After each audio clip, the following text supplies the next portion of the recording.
Bulletin का आगाज करें। सबसे पहले खबर दें, लाहौर में पीटीआई के कारकुन अली बिलाल उर्फ जिले शाह की हलाकत के केस में अहम पेशरफ्त सामने आई है। पुलिस ने अली बिलाल की लाश अस्पताल छोड़कर फरार होने वाले दोनों अफराद को हिरासत में ले लिया है। अस्पताल में लाश स्याह रंग के डबल केबिन डाले से ईदी के स्ट्रेचर पर मुंतकिल की गई। वाकये की सीसीटीवी वीडियो भी जियो न्यूज ने हासिल कर ली है। मजीद जानते हैं मियां आबिद की इस रिपोर्ट में। तहरीक इंसाफ के कारकुन अली बिलाल उर्फ जिले शाह की हिलाकत का वाकया 8 मार्च को पेश आया। सीसीटीवी फुटेज में देखा जा सकता है कि एक डबल केबिन डाला तेजी से सर्विसेज अस्पताल की इमरजेंसी की तरफ जाता है। ड्राइवर गाड़ी को ईदी एम्बुलेंस की गाड़ी से कुछ फासले पर रोकता है। गाड़ी से सफेद शलवार कमीज में एक शख्स निकलता है और ईदी वालों को स्ट्रेचर लाने का कहता है। लाश डाले से स्ट्रेचर पर मुंतकिल होती है और इसी असना में डाला अस्पताल से चला जाता है। वाकये की तहकीकात के लिए बनाई गई 2 रुकनी टीम ने अली बिलाल को अस्पताल छोड़कर फरार होने वाले दोनों अफराद को पुलिस की मदद से हिरासत में ले लिया है। मुल्जमान के डबल केबिन डाले को भी कब्जे में ले लिया गया। पुलिस राय के मुताबिक हिरासत में लिए गए उमर और जहांजेब ने इतराफ किया है कि अली बिलाल की हिलाकत फोर्टिस स्टेडियम पुल पर ट्रैफिक हादसे में हुई। पुलिस के मुताबिक मुल्जमान से मजीद तफ्तीश जारी है। मियां आबिद, जियो न्यूज, लाहौर। निगरान वजीर इत्तलात पंजाब का कहना है कि बज़ाहिर लगता है कि पीटीआई कारकुन अली बिलावल उर्फ जिले शाह की हलाकत किसी गाड़ी के हिट करने से हुई। ये कहना है निगरान वजीर इत्तलात पंजाब आमिर मीर का। प्रोग्राम नया पाकिस्तान में गुफ्तगू करते हुए उन्होंने कहा कि जिले शाह को मुमकिना तौर पर उसी गाड़ी ने हिट किया जो उसे लेकर अस्पताल पहुंची थी। मामले की इंक्वायरी जारी है। ये अपरेंटली कार एक्सीडेंट का केस है। ये जो जिले शाह है इसको बज़ाहिर गाड़ी ने हिट किया है। इसको 2 इंजरीज हैं, एब्डोमिनल और हेड इंजरीज। और ये 2 हेड इंजरीज जो हैं जिस गाड़ी से हुई हैं, समझ ये आ रही है कि ये वही गाड़ी है जो इसको सर्विसेज अस्पताल छोड़ के इसका सवार निकल गया था। वो सीसीटीवी कैमरे की फुटेज से उस बंदे तक पहुंचा जा रहा है। जो काला डाला था ये किसका था?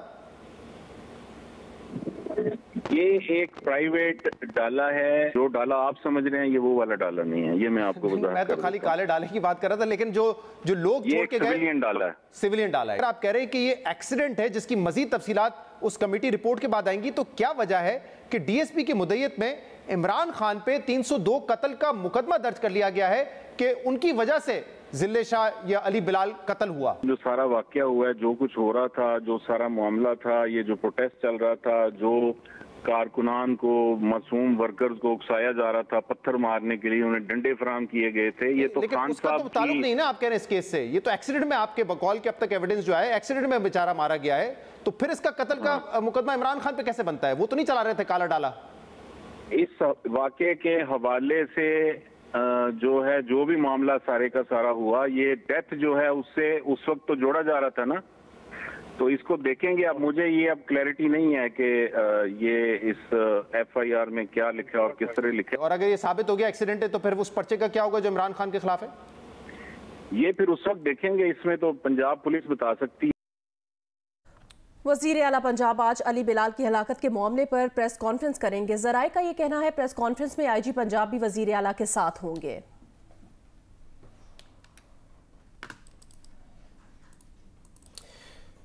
आगे बढ़ें, कुछ दीगर खबरें शामिल करें और आपको बताएं कि IMF शराइत पर अमल दरामद का सिलसिला जारी है। बरामदी शोबे और किसान पैकेज के तहत मिलने वाली 65 अरब रुपए की सब्सिडी खत्म कर दी गई है। नेपरा ने फैसला नोटिफिकेशन के लिए वफाकी हुकूमत को भिजवा दिया है। बरामदी शोबे के लिए बिजली 12 रुपए 13 पैसे और किसानों को ज़रूरी इस्तेमाल के लिए फी यूनिट बिजली 3 रुपए 60 पैसे फी यूनिट महंगी करने की मंजूरी दे दी। बरामदी शोबे और किसान पैकेज के तहत मिलने वाली सब्सिडी के खात्मे के लिए नेपरा ने फैसला नोटिफिकेशन के लिए वफाकी हुकूमत को भिजवा दिया है।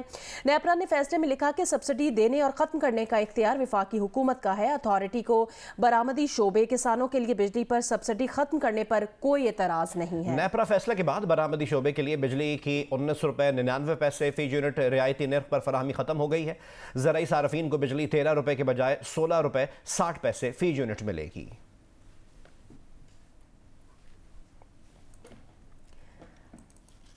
रमजान से पहले महंगाई मजीद बढ़ गई। 1.37% इजाफे के साथ 42.27% तक जा पहुंची। एक हफ्ते के दौरान आलू, प्याज, टमाटर, आटा, चीनी और घी समेत 29 अशिया जरूरिया महंगी हो गई हैं। यूटिलिटी स्टोर्स पर सस्ती अशिया, आटा और घी की किल्लत के बायस खरीदारों को मुश्किलात का सामना है। मजीद जानते हैं नुमाइंदा जियो न्यूज आमना आमिर की इस रिपोर्ट में।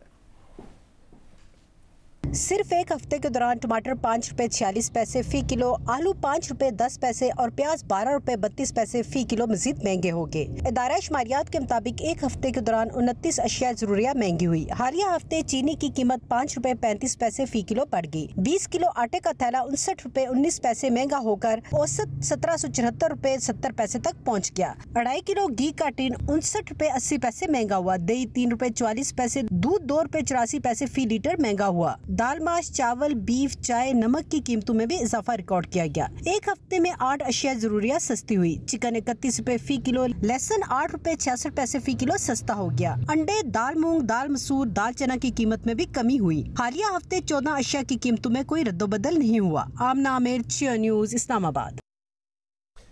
महंगाई की हालिया लहर ने लोगों से 2 वक्त की रोटी तक छीन ली है। गरीब आवाम से गोश्त तो दूर की बात, दाल सब्जी भी पहुंच से दूर कर दी है। मजीद जानते हैं मुल्तान से जौदत नदीम की रिपोर्ट में। गाड़ी का हॉर्न सुनते ही गाहक की तरफ भागकर जाने वाला ये मोहम्मद मजहर है, जो गोलगप्पों वाली रेडी पर मजदूरी करता है। कुछ माह से महंगाई का तूफान क्या आया, इसको 2 वक्त की दाल रोटी कमाना भी मुश्किल हो गया है। दिहाड़ी वही 700 रुपये, लेकिन अखराजात कई गुना बढ़ गए हैं। मोहम्मद मजहर का कहना है कि इन पैसों में अपना और घर वालों का पेट पालना नामुमकिन हो गया है। गुर्बत की वजह से, ये महंगाई की वजह से ना हमारे घर कुछ भी नहीं है। एक कमाते 4 खाने वाले हैं। पहले तो गुजारा हो जाता था, लेकिन जो सी महंगाई है इन्होंने हमें ले डूबा है। गुज़िश्ता 6 माह के दौरान खाने की अशिया में कई गुना इजाफा हुआ है। दालों में मूंग, मसूर और माश की कीमत में 200 रुपये किलो तक इजाफा रिकॉर्ड हुआ। 1200 रुपये किलो मिलने वाला बकरे का गोश्त 1700 रुपये किलो, मुर्गी के गोश्त को भी पर लग गए। 300 रुपये किलो मुर्गी आज 600 रुपये किलो तक जा पहुंची है और गाय का गोश्त 550 से बढ़कर 750 रुपये किलो में मिल रहा है। मुश्किल बढ़ती जा रही है कस्टमर के लिए भी और हमारे लिए भी। हमारी भी इन्वेस्टमेंट डबल होती जा रही है। कंपनियों ने डील करना कम कर दिया है। वो कह रहे हैं कैश पे लें, और उधार पहले मिल जाता था, वो भी नहीं मिल रहा। कोई मार्केट में गाहक नजर आ रहा है, कोई गाहक नजर नहीं आ रहा। रोटी खानी बड़ी मुश्किल हो गई है। महंगाई की इस लहर की वजह से जहां रेडी पर काम करने वाला मजदूर परेशान है, तो ग्राहकों की कुव्वत खरीद कम होने पर ताजिर भी परेशान दिखाई देते हैं। रोज़ाना की बुनियाद पर अशिया की कीमतों में गैर मामूली इजाफे को कंट्रोल करने में इंतज़ामिया, प्राइस कंट्रोल कमेटियाँ और दीगर इदारे मुकम्मल तौर पर नाकाम रहे हैं। कैमरामैन आबिद बलोच के साथ जौदत नदीम, जियो न्यूज़, मुल्तान। सक्खर के यूटिलिटी स्टोर्स पर सस्ती अशिया, आटा और घी की किल्लत के बायस खरीदारों को मुश्किलात का सामना है। मजीद बताएंगे जियो न्यूज़ के नुमाइंदे यासिर फारूकी।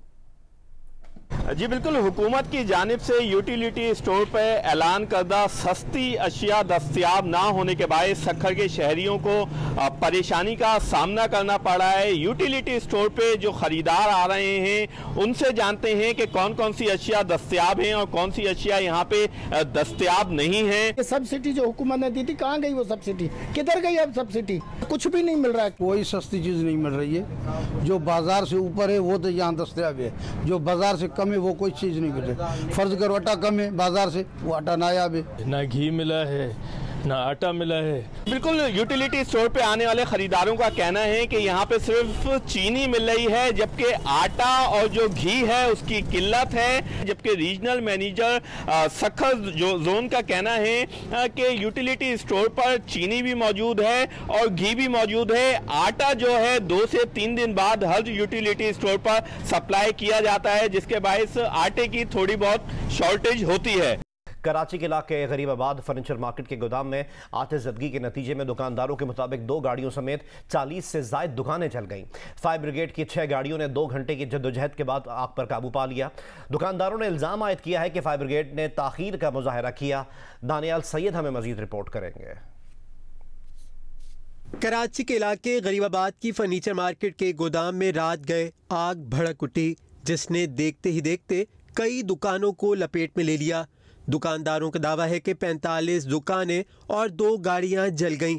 सामान निकालने के दौरान 2 अफराद जख्मी हुए। मुतासरीन ने इल्जाम लगाया है कि फायर ब्रिगेड ताखीर से पहुंची। तकरीबन 70 दुकानें हैं, जिसमें से 45 दुकानें बिल्कुल जल गई हैं, जिसके अंदर हमारा कुछ भी जिसमें बचा नहीं है, सब तबाह बर्बाद हो गया है। 12 से 13 लाख रुपए का बेड वहाँ पे रखे हुए थे, सब खत्म हो गया। आग इतनी थी, हम आग को कंट्रोल नहीं कर सकते थे। फायर ब्रिगेड को फोन करते रहे 2 घंटे में फायर ब्रिगेड नहीं आई। और उसके बाद जो पहली गाड़ी आई है ना, वो पुल पे खड़ा होकर पूरे शटर के ऊपर जो ये चादर है, चादर के ऊपर पानी फेंक के गया। पूरी गाड़ी से ज़ाया करके गई। फायर ब्रिगेड हुकाम ने मुतासरीन का इल्जाम मुस्तरद कर दिया।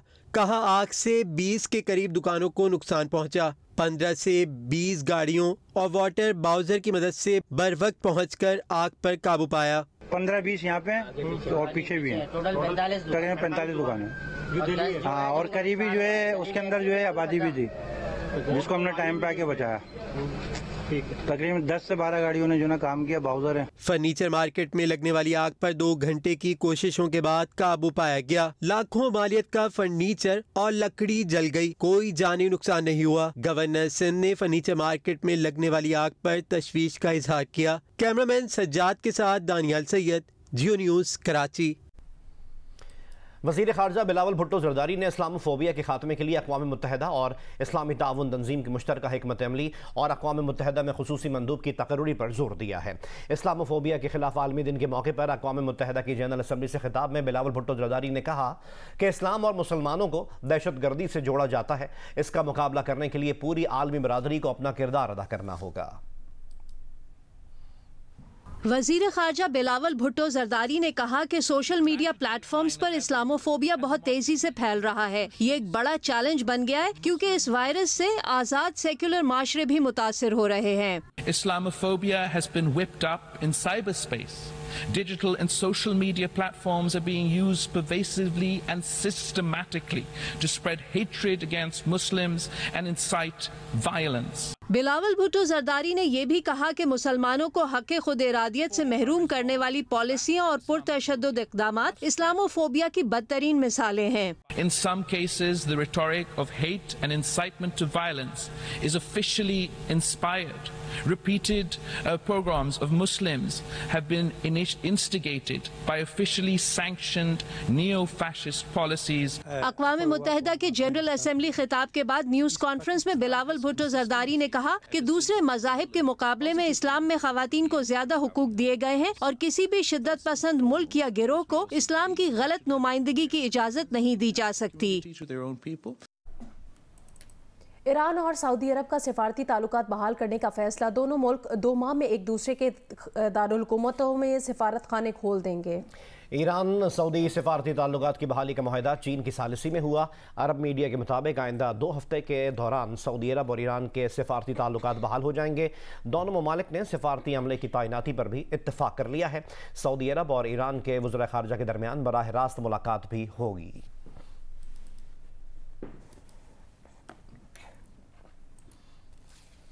मज़ीद ये कि पाकिस्तान की जानिब से सऊदी अरब और ईरान के सिफारती ताल्लुकात मामूल पर आने का खैर मकदम किया गया। तर्जुमान दफ्तर ख़ारजा ने कहा कि यकीन है कि ये अहम सिफारती पेशरफ्त और इससे बाहर अमन और इससे खित्ते में और बाहर अमन और इस्तेहकाम में मुआवन साबित होगी।